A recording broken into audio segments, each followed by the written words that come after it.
السلام علیکم ورحمۃ اللہ وبرکاتہ. کیا حال ہے آپ لوگوں کا؟ الحمد للہ.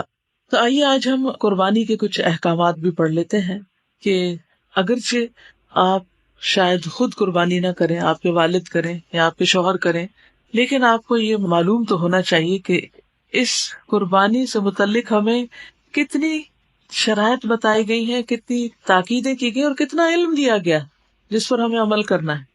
نہیں، ایسا نہیں کہ قربانی کا لفظ ہے اور آپ کہیں کہ میں تو روز گھر میں قربانی دیتی ہوں کہ مجھے بہت کچھ سننا پڑتا ہے اور میں چپ رہتی ہوں تو یہ میری قربانی ہے، تو میں ان دنوں میں یہی قربانی کر رہی. یہ تو قربانی نہیں ہے، اس قربانی کی بات نہیں ہو رہی. یہاں بکرے اور گائے اور اونٹ کی قربانی کی بات ہو رہی، مرغی کی بھی نہیں ہو رہی، چڑیا کی بھی نہیں ہو رہی.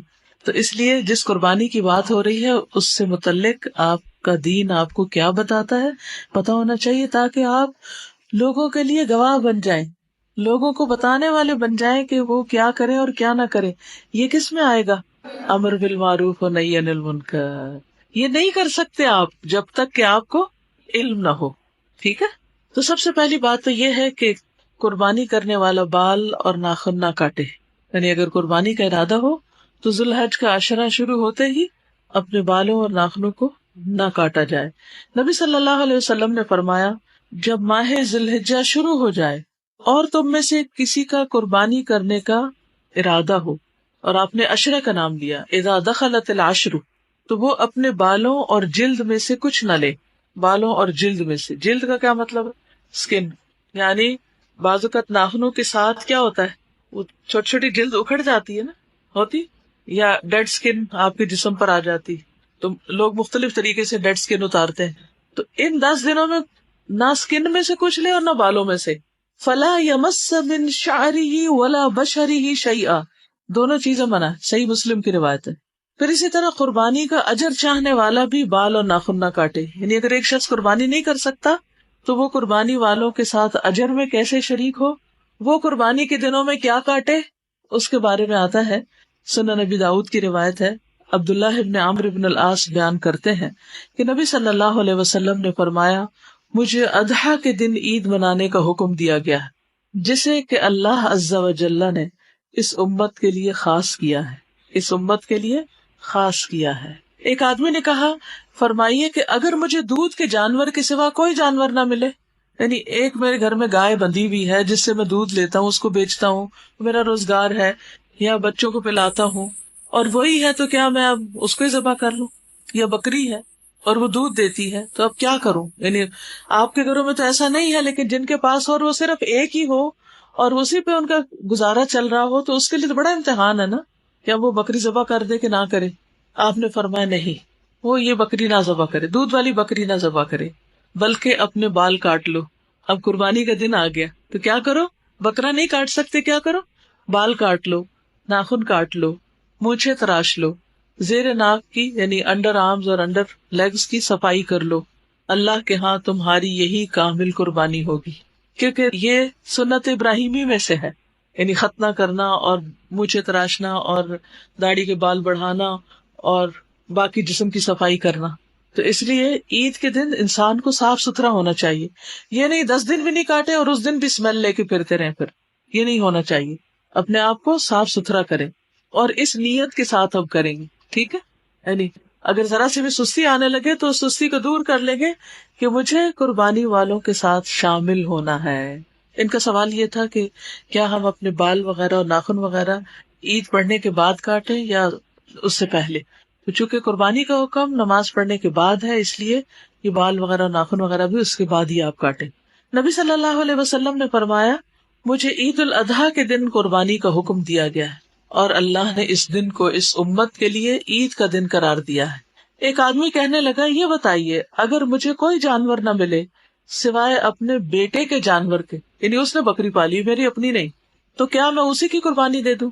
کیونکہ بیٹے کا مال باپ کا مال ہوتا ہے. ایک حدیث میں آتا ہے، انت ومالک لابیک، تم اور تمہارا مال اپنے باپ کے ہو. یعنی باپ بیٹے کے مال میں سے اگر کچھ لیتا ہے تو چور شمار نہیں ہوگا. نبی صلی اللہ علیہ وسلم نے فرمایا کہ نہیں، بلکہ تم اپنے ناخن تراشو، بال کاٹو، مونچھیں برابر کرو، زیر ناف بال صاف کرو. اللہ کے ہاں یہی کام تمہاری طرف سے مکمل قربانی تصور ہوں گے. یہ سب کام تمہارے لیے مکمل قربانی تصور ہوں گے. ٹھیک ہے, یہ تو ہو گیا ایک کرنے کا کام. لسٹ بنا رہے ہیں آپ؟ اوکے, تاکہ بھول نہ جائیں. اور دوسروں کو بھی بتانا ہے, دوسروں کو بھی اس میں شریک کرنا ہے.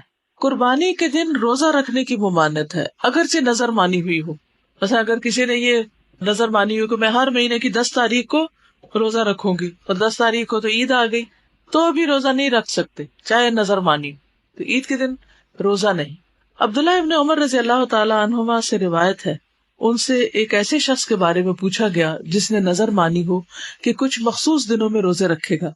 پھر اتفاق سے انہی دنوں میں بقرہ عید یا عید کے دن پڑ گئے. عبداللہ ابن عمر نے کہا کہ تمہارے لیے رسول اللہ صلی اللہ علیہ وسلم کی زندگی بہترین نمونہ ہے. آپ بقرہ عید کے دن اور عید کے دن روزہ نہیں رکھتے تھے, اور نہ ان دنوں میں روزے کو جائز سمجھتے تھے. ٹھیک ہے, ان دنوں میں روزہ کوئی رکھے بھی تو اس کا روزہ نہیں ہوتا. یہ کھانے پینے کے دن ہے. اصل میں دین کیا ہے؟ اطاعت کا نام ہے. جب کہا جائے کھانا پینا چھوڑ دو تو چھوڑ دے, اور جب کہا جائے کھانا پینا بند نہیں کرو تو اس وقت بند نہیں کرے, روزہ نہیں رکھے. ابو عبید بن اظہر کے غلام نے بیان کیا کہ میں عید کے دن عمر بن خطاب کے ساتھ حاضر تھا. انہوں نے بیان کیا کہ ان دنوں میں رسول اللہ صلی اللہ علیہ وسلم نے روزہ رکھنے سے منع فرمایا تھا. ایک تو روزہ افطار کرنے کا دن ہے, اور دوسرا وہ دن جس میں تم اپنی قربانی کا گوشت کھاتے ہو. دونوں عیدوں میں فرق یہ ہے کہ عید الاضحیٰ کے دن نماز کے بعد کچھ کھاتے ہیں, اس سے پہلے نہیں, اور عید الفطر کے دن نماز سے پہلے کھا کر جاتے ہیں. پھر آ جاتا ہے قربانی کا جانور. فضیلت کے اعتبار سے جانوروں کے درجے. افضل قربانی کے بارے میں مختلف آراء ہے کہ سب سے افضل قربانی کون سی. جمہور کے نزدیک, یعنی میجورٹی کے نزدیک, سب سے افضل اونٹ, پھر گائے, پھر مینڈھا, پھر بکری. کیونکہ جس جانور میں سب سے زیادہ فقراء اور مساکین کا فائدہ ہے یقیناً وہی زیادہ بہتر اور افضل ہے. اور اس حدیث سے بھی یہی پتہ چلتا ہے کہ اونٹ کی قربانی سب سے افضل قربانی ہے. رسول اللہ صلی اللہ علیہ وسلم نے فرمایا, جب جمعے کا دن ہوتا ہے تو مسجد کے دروازوں میں سے ہر دروازے پر فرشتے ہوتے ہیں جو آنے والوں کی ترتیب کے مطابق نام لکھتے ہیں, اور جب امام ممبر پر بیٹھ جاتا ہے تو ناموں والے صحیح پہ لپیٹ دیے جاتے ہیں, رجسٹر بند کر دیے جاتے ہیں, اور فرشتے بھی آ کر خطبہ سننے لگتے ہیں. اور گرمی میں پہلے آنے والے کی مثال اس انسان جیسی ہے جو اونٹ قربان کرتا ہے. یعنی سب سے پہلے جو آتا ہے گرمی کے موسم میں, اور کافی دیر اس کو خطبے کا انتظار کرنا پڑتا ہے مسجد میں, تو اس کا اجر اونٹ قربان کرنے والے کی طرح ہے. پھر جو آتا ہے اس کا اجر گائے قربان کرنے والے کی طرح, پھر مینڈھا قربان کرنے والے کی طرح, اور پھر جو آیا وہ تقرب کے لیے مرغی پیش کرتا ہے, پھر جو آیا گویا وہ تقرب کے لیے انڈا پیش کرتا ہے. تو یہ ترتیب بتا دی گئی کہ سب سے زیادہ پھر اجر کس کا ہے؟ اونٹ کا. انشاءاللہ اس سال بھی الہدا میں اونٹ کی قربانی ہوگی, اور ایک حصہ 14,500 کا ہے, اور عید کے دوسرے دن ہوگی یہ قربانی. یعنی سب کے سامنے اونٹ ذبح کیا جائے گا, جیسے پچھلے سالوں میں کچھ لوگوں نے دیکھا بھی ہوگا کہ یہاں الہدا کے فرنٹ ایریا پر سب فیملیز جمع ہوتی ہیں, مرد ایک طرف ہوتے ہیں, عورتیں ایک طرف ہوتی ہیں, بچے ایک طرف ہوتے ہیں, اور پھر اونٹوں کو نہر کیا جاتا ہے, اور وہ سین بھی دیکھنے والا ہوتا ہے. مثلا اگر ہم گھر میں نہیں قربانی کر سکتے, نہ گائے کی, نہ بکرے کی, نہ کسی اور کی, تو جہاں ہو رہی ہو وہاں ہی جا کر شریک ہو جائے. اور اس کے بعد یہ ہے کہ سب مل کے یہاں پر کھانا وانا کھاتے ہیں, تو ہو سکے تو آپ اپنی فیملی کے ساتھ چکر لگا سکتے ہیں, کیونکہ رشتے داروں کو بھی ملتے جلتے رہتے ہیں, لیکن دین کے دوستوں کو عید کے دن یا خوشیوں کے دن ہم عام طور پر بھول جاتے ہیں. تو اگر گھر والے موافقت کریں, لڑ جھگڑ کے نہیں, لیکن اگر گھر والے موافقت کریں اور ساتھ آنے پہ تیار ہوں, تو ان کو یہ سنتیں بھی تازہ ہوتی نظر آئیں گی, کیونکہ عموماً ہمارے یہاں پاکستان میں اونٹ کی قربانی کا رواج نہیں ہے. قربانی کے جانور کی صفات, کیسا جانور ڈھونڈا جائے؟ سب سے پہلے تو یہ ہے کہ خریدار سمجھدار ہو, سمجھدار خریدار کا انتخاب کیا جائے. ایسے کسی کو بھی پیسے پکڑا کے سبزی لینے نہ بھیج دے. عام دنوں میں بھی ہم کس کو بھیجتے ہیں کچھ خریدنے کے لیے؟ جس کو کوئی عقل سمجھ ہو. عروہ بن جاد البارقی رضی اللہ عنہ سے روایت ہے کہ نبی صلی اللہ علیہ وسلم نے انہیں 1 دینار دیا کہ اس سے قربانی کا جانور یا بکری خرید لائے. انہوں نے 2 بکریاں خرید لی, پھر ایک کو 1 دینار میں بیچ دیا. پھر وہ نبی صلی اللہ علیہ وسلم کے پاس ایک بکری بھی لے آئے اور دینار بھی لے آئے. یعنی آپ نے کیا کیا؟ 1 دینار دیا, انہوں نے جا کے 2 بکریاں خریدی, اور ایک بکری 1 دینار میں بیچ کر دینار بھی واپس لے, بکری بھی لے آئے. اتنا سمجھدار ہونا چاہیے خریدار. تو آپ نے ان کو تجارت میں برکت کی دعا دی. چنانچہ ان کا حال ایسا ہو گیا کہ وہ مٹی بھی خریدتے تو اس میں نفع ہوتا نہیں. آپ نے خوش ہو کر دعا دی ان کو کہ اللہ تمہارے رزق میں تمہارے مال میں برکت دے. پھر اسی طرح اس کا رنگ کیسا ہو. اس کا رنگ تو کوئی بھی ہو سکتا ہے، لیکن رسول اللہ صلی اللہ علیہ وسلم ایسا مینڈا قربان کیا کرتے تھے جو سینگوں والا، نر یعنی میل، اور جو سیاہی میں دیکھتا، سیاہی میں کھاتا، سیاہی میں چلتا. سیاہی میں دیکھتا یعنی اس کی آنکھوں کے آس پاس کا حصہ کالا، سیاہی میں کھاتا یعنی اس کے منہ کا اگلا حصہ کالا، اور سیاہی میں چلتا یعنی اس کی پنڈلیاں کالی. تو ایسا بکرا یعنی قریب ترین مشابہت ہے. اگر ایسا مل جائے تو بہت اچھا ہے. دیکھیے جیسے یہ ہے حضرت عبداللہ بن عمر والا طریقہ، فرض نہیں، کوئی واجب نہیں، کچھ ایسی سنت موقع نہیں کہ آپ کو ضرور ایسا بکرا ڈھونڈ کے لانا ہے. لیکن ایک سنت ہے جو حضرت عبداللہ بن عمر کی ہوتی تھی. وہ کیا کرتے تھے؟ وہ اتباع کرتے تھے ہر چیز میں، چھوٹی چھوٹی چیزوں میں، راستوں میں، سڑک پہ چلتے ہوئے، اٹھنے میں، بیٹھنے میں، ہر چیز میں نبی صلی اللہ علیہ وسلم کو فالو کرتے تھے. اور ایک ایکسپشنل صورت تھی ان کی. تو وہ ہوتے تو ایسا ہی خریدتے، ڈھونڈ کے لاتے ایسے. لیکن اگر ایسا نہ ملے تو پھر جو بھی ہو. ابو ہریرہ سے روایت ہے کہ رسول اللہ صلی اللہ علیہ وسلم نے فرمایا، خاکستری یعنی براؤنش رنگ کا جانور ذبح کرنا اللہ تعالیٰ کو 2 کالے رنگ کے جانور ذبح کرنے سے زیادہ محبوب ہے. یعنی پورا کالا بکرا جو ہم عام طور پر صدقے میں دیتے ہیں، اگر 2 بھی دیے جائے اس کے مقابلے میں 1 براؤن زیادہ افضل ہے. یہ پتہ نہیں کہاں سے کالے بکرے کے صدقے کا رواج پڑا تھا. سمجھ آئی بات؟ یعنی ایک طرف 2 کالے بکرے اور ایک طرف 1 براؤن بکرا، زیادہ ثواب کس میں؟ براؤن میں. ٹھیک. تو اس لیے اگر کبھی صدقے کا بکرا بھی دینا تو اس میں کالا رنگ نہ ڈھونڈے. ہاں، کالا رنگ صرف اس حد تک کہ جو منہ کے آگے ہو اور آنکھوں اور پاؤں کے بس. پھر یہ کہ 2 دانت والا ہو، 2 دانتا. رسول اللہ صلی اللہ علیہ وسلم نے فرمایا صرف 2 دانتا جانور ہی ذبح کرو، سوائے اس کے کہ تمہارے لیے بہت مشکل ہو جائے تو بھیڑ کا جزع کو قربان کر سکتے ہو، یعنی بھیڑ کا بچہ قربان کر سکتے ہو، سائز درمیانہ ہو. یونس بن میسرہ بن حلبس نے کہا، میں اللہ کے رسول صلی اللہ علیہ وسلم کے صحابی ابو سعید الزرقی کے ساتھ قربانی کے جانور خریدنے کے لیے گیا. یونس بن میسرہ بیان کرتے ہیں کہ ابو سعید نے ایک ایسے مینڈے کی طرف اشارہ کیا جس کے کانوں اور گلے کا کچھ حصہ سیاہ تھا. وہ جسمانی طور پر نہ زیادہ اونچا تھا نہ پست تھا. انہوں نے فرمایا میرے لیے یہ خرید لو. گویا انہوں نے اسے رسول اللہ صلی اللہ علیہ وسلم کے مینڈے کے مشابہ قرار دیا کہ اس سے قریب تر ہے. یعنی اگر تینوں چیزیں نہ بھی ہو کالی تو 1 ہو جائے، 2 ہو جائے اور 3 ہو جائے تو بہت اچھا ہے. اور اسی طرح یہ کہ بہت اونچے بڑے کی تلاش بھی ضروری نہیں ہے، درمیانے سائز کا بھی کافی. ابو ہریرہ رضی اللہ عنہ سے روایت ہے کہ اللہ کے رسول صلی اللہ علیہ وسلم جب قربانی کا ارادہ فرماتے تو بڑے موٹے سینگ دار سفید اور سیاہ رنگ کے 2 خصی مینڈے خریدتے. ٹھیک ہے، یعنی خصی کرنا بکروں کو وہ ہوتا ہے جس میں وہ آگے بچے نہیں پیدا کر سکتے. ٹھیک.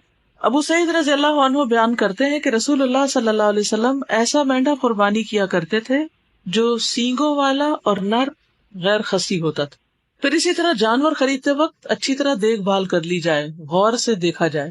حضرت علی سے مروی ہے کہ جناب رسول اللہ صلی اللہ علیہ وسلم نے ہمیں حکم دیا کہ قربانی کے جانور کی آنکھ اور کان اچھی طرح دیکھ لیں.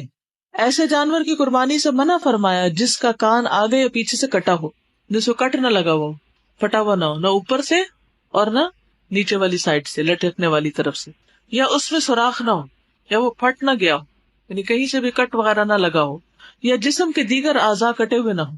ٹھیک ہے، یعنی دیکھ بھال کے جانور خریدنا چاہیے. آنکھ بھی دیکھنی چاہیے، کان بھی دیکھنے چاہیے، دانت بھی دیکھنے چاہیے. صرف رنگ اور سائز دیکھ کے نہیں لے لیں. جانور لا کر اس کی خدمت کی جائے. حضرت عائشہ کہتی ہے کہ رسول اللہ صلی اللہ علیہ وسلم بیت اللہ کی طرف ہدی بھیجتے تھے، یعنی خود تو نہیں جا سکتے تھے تو کیا کرتے ہیں، وہاں قربانی کے لیے جانور بھیج دیتے تھے. آپ لوگ بھی بھیج سکتے ہیں. میں اپنے دونوں ہاتھوں سے ان کے ہار بٹتی تھی، وہ علامت کے طور پر ان کے ہار بٹتی تھی، یعنی ان کے گلے میں جو چیز ڈالی جاتی تھی، رسیاں بٹ کے مختلف رنگوں کی یا مختلف خاص طریقے کی بٹائی، تو وہ اپنے ہاتھ سے بناتی تھی اور گلے میں ڈالتی تھی. جابر بن عبداللہ سے ہدی پر سواری کے بارے پوچھا گیا تو انہوں نے کہا، نبی صلی اللہ علیہ وسلم سے میں نے سنا آپ فرما رہے تھے جب اس کی ضرورت محسوس ہو تو سواری ملنے تک معروف طریقے سے اس پہ سواری کر سکتے ہو. مثلاً آپ مکہ بھیج رہے ہیں جانور. آج کل تو لوگ گاڑیوں پہ سواری کرتے ہیں, لیکن اس زمانے میں لوگ اونٹوں پہ سواری کرتے تھے. تو اگر اونٹ قربانی کے لیے جا رہا ہے تو اس پہ سواری نہیں کرنی چاہیے. ہاں, اگر کوئی اور جانور نہیں ہے تو سواری کر سکتے ہیں, اور پھر وہاں جا کر اس کی قربانی بھی کی جا سکتی. پھر کون سا جانور جائز نہیں؟ نمبر 1, عیب دار, جس کا عیب ظاہر ہو. عبید بن فیروز کہتے ہیں, میں نے برا بن عازب رضی اللہ عنہ سے سوال کیا, قربانی میں کون سا جانور جائز نہیں؟ تو انہوں نے کہا, رسول اللہ صلی اللہ علیہ وسلم ہم میں خطبہ دینے کے لیے کھڑے ہوئے, آپ نے 4 انگلیوں سے اشارہ فرمایا کہ 4 قسم کے جانور قربانی میں جائز نہیں. نمبر 1, کانا, آنکھ سے بینگا یا کانا, جس کا کانا پن ظاہر ہو, آنکھ صحیح نہ ہو جس کی, ٹیڑھی آنکھ کر کے دیکھے. نمبر 2, بیمار جس کی بیماری واضح ہو, بعض بکروں کو زکام لگا ہوا ہوتا ہے یا ان کا پیٹ خراب ہوتا ہے. لنگڑا, جس کا لنگڑا پن ظاہر ہو, اور انتہائی کمزور کہ اس کی ہڈی میں گودا نہ ہو, یعنی اوپر سے اس کی پسلیاں بھی دکھ رہی ہوں, ایسا جانور قربان نہ کرے. میں نے کہا, مجھے ایسا جانور بھی ناپسند ہے جس کے دانت میں عیب ہو, یعنی دانت ٹوٹا ہوا ہو. برا کہتے ہیں, جو تمہیں ناپسند ہو تو اسے تم چھوڑ دو, مگر دوسروں کے لیے حرام نہ ٹھہراؤ, کیونکہ نبی صلی اللہ علیہ وسلم نے 4 چیزوں سے ہی روکا ہے. پھر اسی طرح ایک اور روایت میں آتا ہے, نبی صلی اللہ علیہ وسلم نے سینگ یا کان کٹے ہوئے جانور کی قربانی سے منع فرمایا, یعنی سینگ نہ ٹوٹا ہوا ہو, کان نہ کٹا ہوا ہو. وہ جانور جس کا نصف یا اس سے زیادہ کان کٹا ہوا ہو وہ منع ہے. اگر چھوٹا موٹا کہیں ٹک ٹک لگ گیا تو کوئی بات نہیں. کتنے جانور قربان کیے جائیں, یعنی حاجیوں کے علاوہ, ٹھیک ہے, حاجی تو زیادہ کر سکتے ہیں. نبی صلی اللہ علیہ وسلم نے کتنے کیے تھے؟ 100 اونٹ, جن میں سے 63 آپ نے اپنے ہاتھ سے نہر کیے تھے.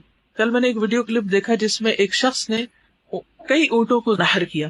اس میں وہ اونٹوں کی پوری لائن جو تھی وہ دیوار کی طرف وہ کر کے کھڑی ہوتی, اور جو قربانی کرنے والا تھا وہ بس باری باری ایک اونٹ کو اس کے سامنے لایا جاتا, اس کو نہر کرتا, پھر اگلے کو کرتا, پھر اگلے. تو اس کو دیکھ کر وہ فوراً کرتا چلا جا رہا تھا. تو میں سوچ رہی تھی کہ نبی صلی اللہ علیہ وسلم کی طاقت تو اس سے بھی کہیں زیادہ تھی, تو آپ کے لیے 63 کرنا کچھ مشکل نہیں تھا.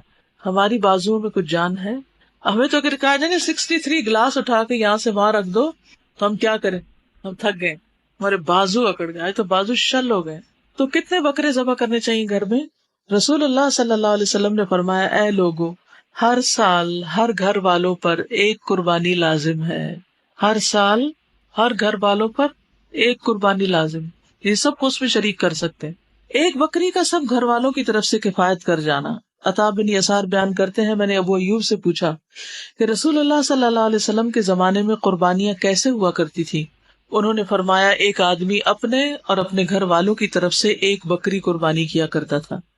اس سے خود بھی کھاتے, لوگوں کو بھی کھلاتے, یہاں تک کہ لوگ فخر کرنے لگے.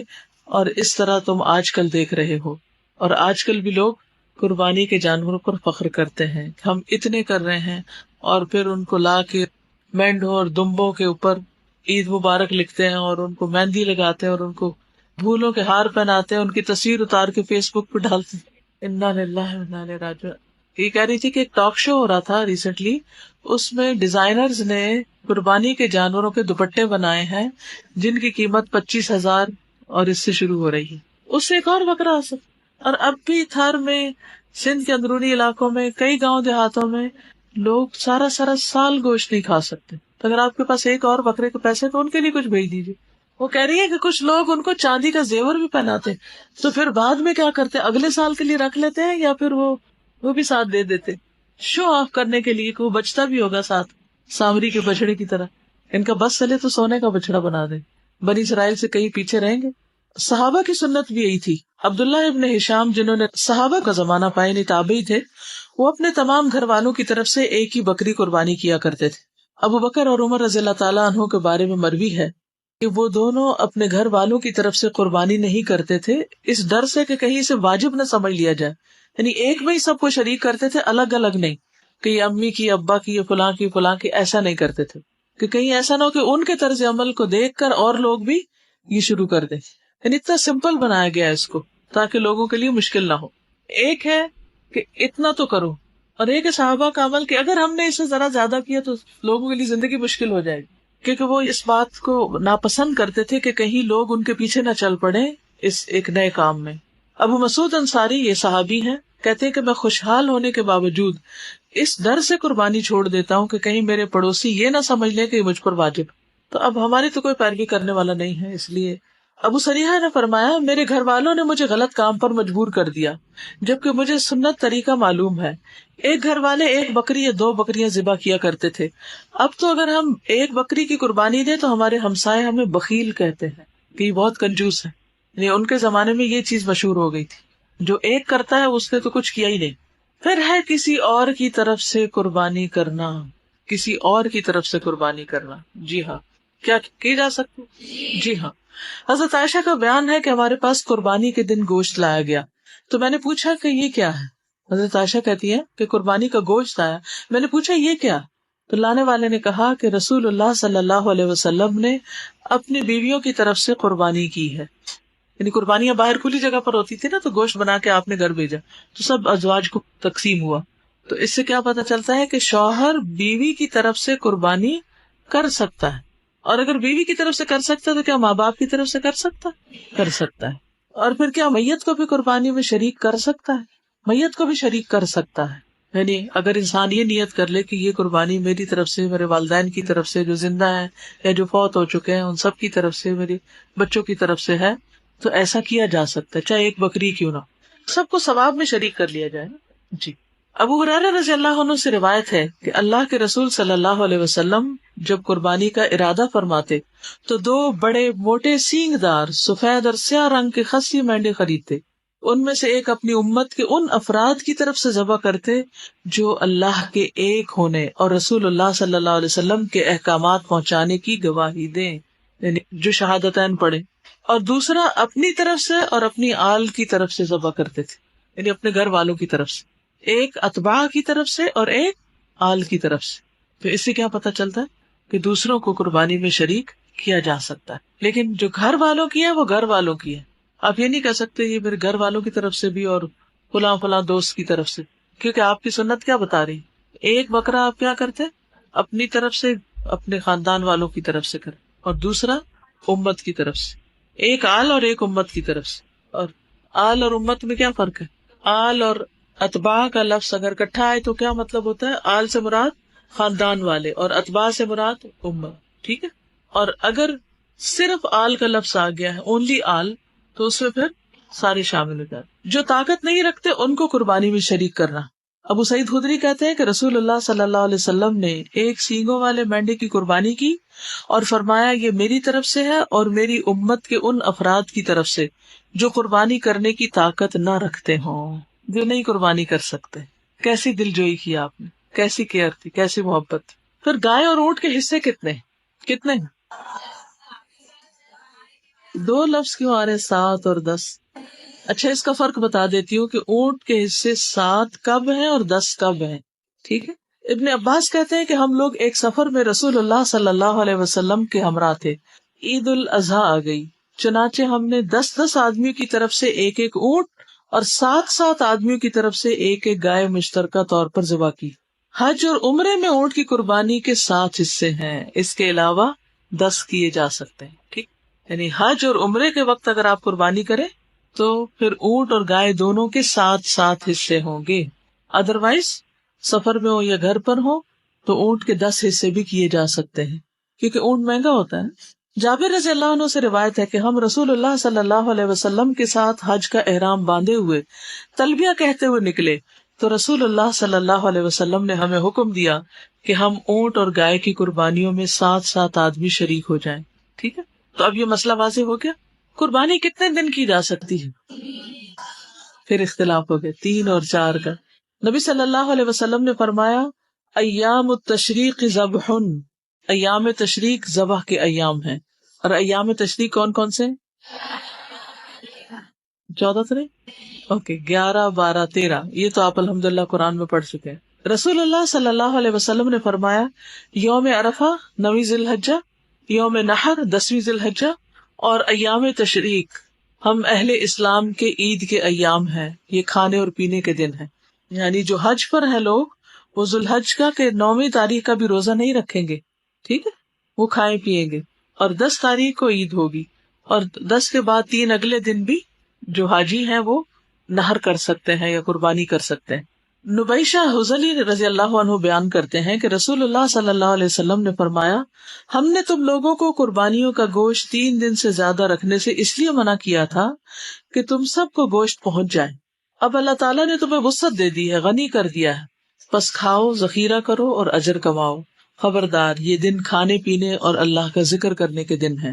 تو اس سے یہ پتہ چلتا ہے کہ قربانی کے ایام بھی اللہ کے ذکر کے ایام ہیں، ان میں بھی تکبیرات پڑھتے رہنا ہے، ٹھیک ہے، اور کھانا پینا ہے، روزہ نہیں رکھنا ہے، یہ مطلب ہے. غیر حاجی 9 تاریخ کو روزہ رکھ سکتے ہیں، اور اس روزے کا ثواب کیا ہے؟ 2 سال کے گناہوں کی معافی. انشاءاللہ جمعے کے دن جبکہ عرفہ کا دن ہوگا، اس دن میں عرفہ کے دن کے بارے میں آپ کو چھوٹی سی ٹاک دوں گی کہ اس دن کی فضیلت کیا ہے اور اس دن میں کیا کیا ہوا تھا، یعنی تاریخی حیثیت تھوڑی سی اور کچھ اذکار وغیرہ. قربانی کا وقت: پہلے نماز، پھر اس کے بعد قربانی.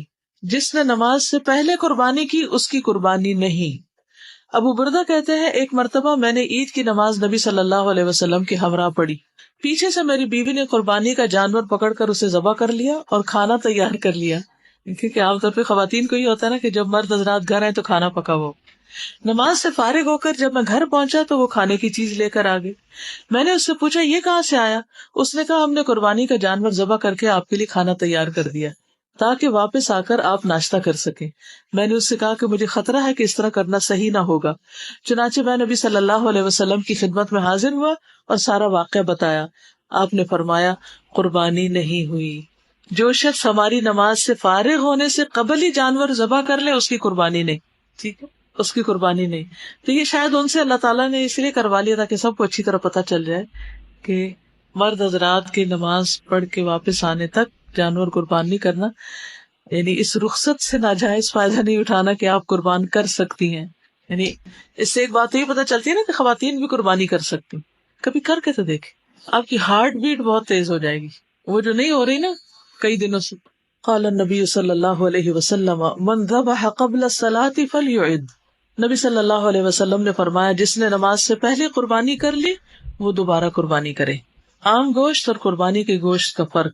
نبی صلی اللہ علیہ وسلم نے فرمایا جس نے نماز سے پہلے قربانی کی تو اس کا ذبیحہ گوشت ہے، عام گوشت ہے جو کسی بھی دن آپ کرتے ہیں، جسے وہ گھر والوں کے لیے لایا ہے. قربانی سے اس کا کوئی بھی تعلق نہیں. السلام علیکم. صاحب ایک کوشچن پوچھنا تھا کہ قربانی کرنی ہے تو پھر قربانی کرنے کے بعد چیزیں کاٹیں گے، مطلب نیز اور بال جو کاٹتے ہیں وہ پھر قربانی کریں؟ بہتر یہی ہے، ورنہ عید کے بعد کر سکتے ہیں، نماز کے بعد. نماز کے بعد کر سکتے. بھینس کی قربانی اس کا ذکر نہیں آیا. جی نہیں، یعنی کہ الگ الگ حصے ہو سکتے ہیں اس میں. ایک گائے کے اندر 7 حصے ہیں، بس ہر ایک اپنا اپنا کما رہا ہے تو اس طرح بھی کیا جا سکتا. لیکن اگر جیسے بچے چھوٹے ہیں تو ایک قربانی سب کی طرف سے، سب کا اجر اس میں ہوگا. جیسے ایک چھوٹا فیملی یونٹ ہوتا ہے، یعنی ایک سب کی طرف سے ہو جائے گی.